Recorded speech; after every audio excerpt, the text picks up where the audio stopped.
The Lord be with you. And with your spirit. A reading from the Holy Gospel according to Luke.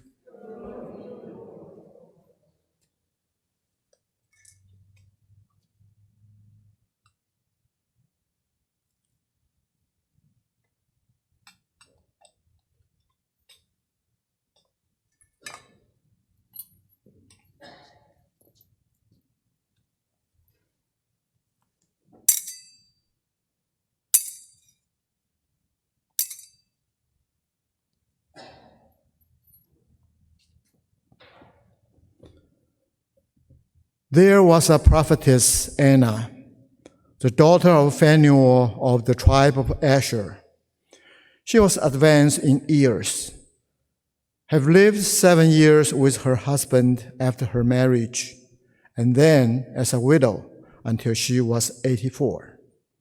She never left the temple, but worshipped night and day with fasting and prayer. And coming forward at that very time, she gave thanks to God and spoke about the child to all who were awaiting the redemption of Jerusalem. When they had fulfilled all the prescriptions of the law of the Lord, they returned to Galilee, to their own town of Nazareth. The child grew and became strong, filled with wisdom, and the favor of God was upon him. The Gospel of the Lord.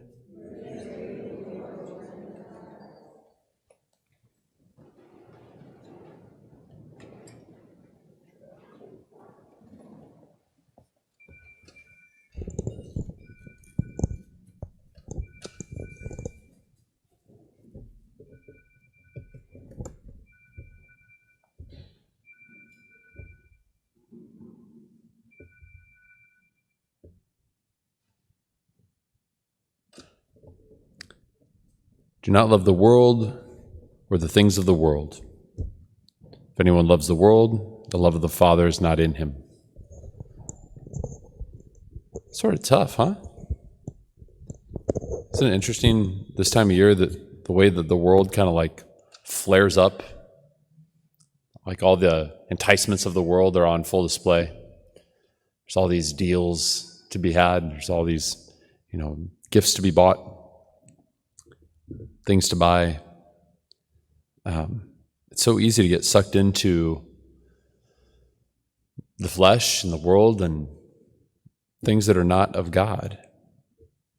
It doesn't mean that there's not goodness in those things. It means that if we engage in them in a way that's not godly, then we're out of whack, we're out of balance. For all that is in the world, sensual lust, enticement for the eyes, I think this is the one that is striking to me, a pretentious life. What's he mean? Does he mean that he's talking about little kids playing pretend? I don't think so. There's something about the need to collect things to sort of create this image or this illusion so that other people have a certain way of seeing us, trying to create this persona or this public image. When we're too concerned about what other people think, or too concerned about, is one way that the world gets its hooks in us. It's not all just sensual lust or comfort. It's not all just enticement of the eyes. It's not all just material possessions. Just this idea of a pretentious life basically boils down to trying to trick other people into thinking you're something that you're not. What a horrible way to live. Right? God's trying to save us from that. In the world, there's all kinds of people that are playing this game. They're trying to one-up each other all the time. We actually have kind of a stupid way of doing this in Christian community also.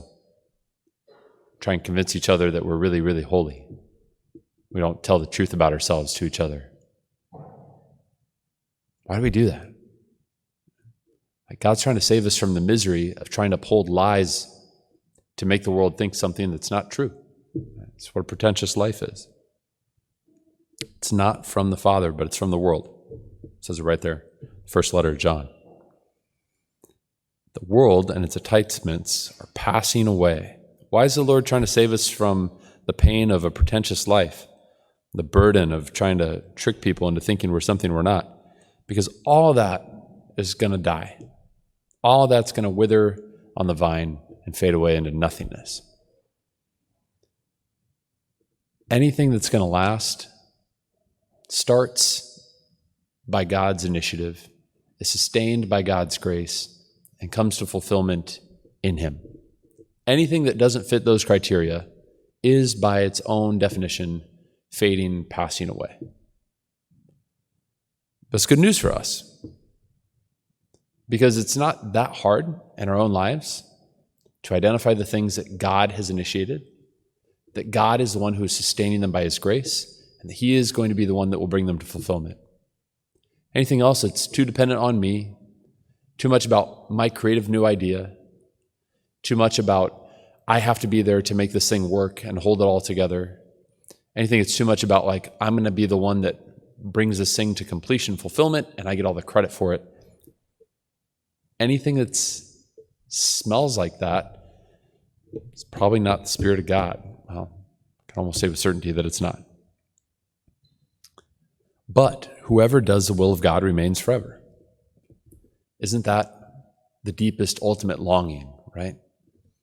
And so instead of trying so hard in this world to convince people that we're something that we're not, I want to be concerned about what everybody is eventually going to see when every secret is revealed in the next life. Even if we can trick people into thinking that we're something special, something, well, dang it, that's the lie right there, isn't it? We don't have to trick people into thinking we're special. You are special. You're unique and unrepeatable, and you're loved by God in a way that He has never loved another human being. That's amazing. If we can get in touch with that fact and receive that love that only exists for each of us, and share that love with the world, then everything changes. And this life becomes more meaningful and satisfying, and it points in a very distinctive direction toward heaven. But all the energy that we spend trying to get, other people's acclaim, that's never going to last anyways. Those people are all going to die too. And they might not all be in heaven. It's not for us to decide. Our job is to make sure that we wind up there. Right? Something about that line, though, in Scripture, right, where every secret is revealed. In heaven, we're going to know each other completely. We're going to know where the wounds are in each other's hearts, and we will see the way that God has glorified those places in our hearts. That's going to be awesome.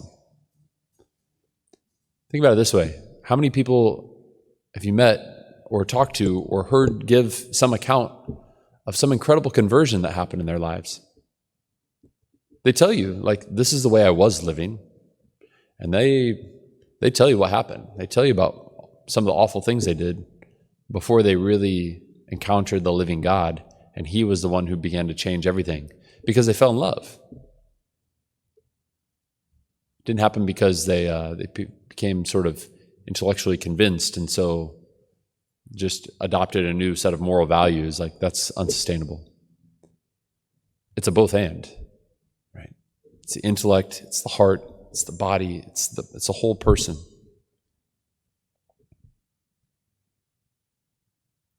So we look to the Lord tonight. We get to spend these wonderful moments together this evening, still celebrating the full solemnity of the Christmas octave.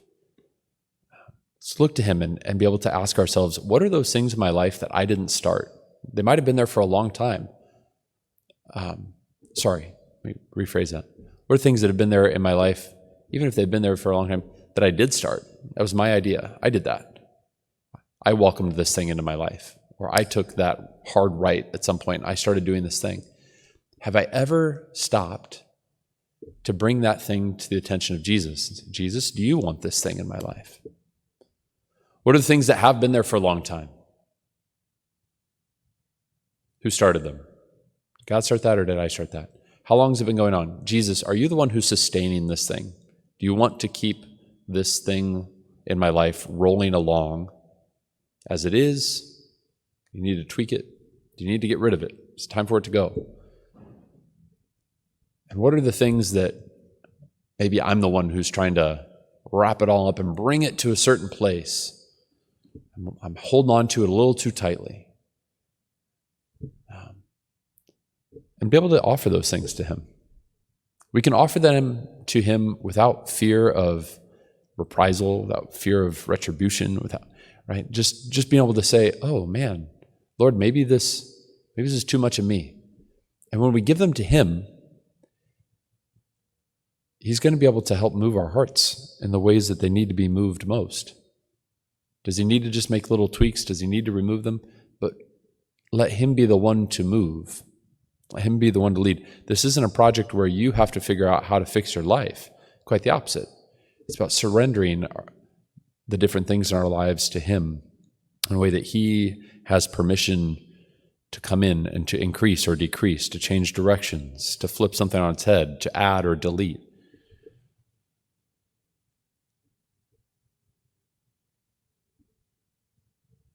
Lord, draw us into your Sacred Heart tonight in the Holy Eucharist.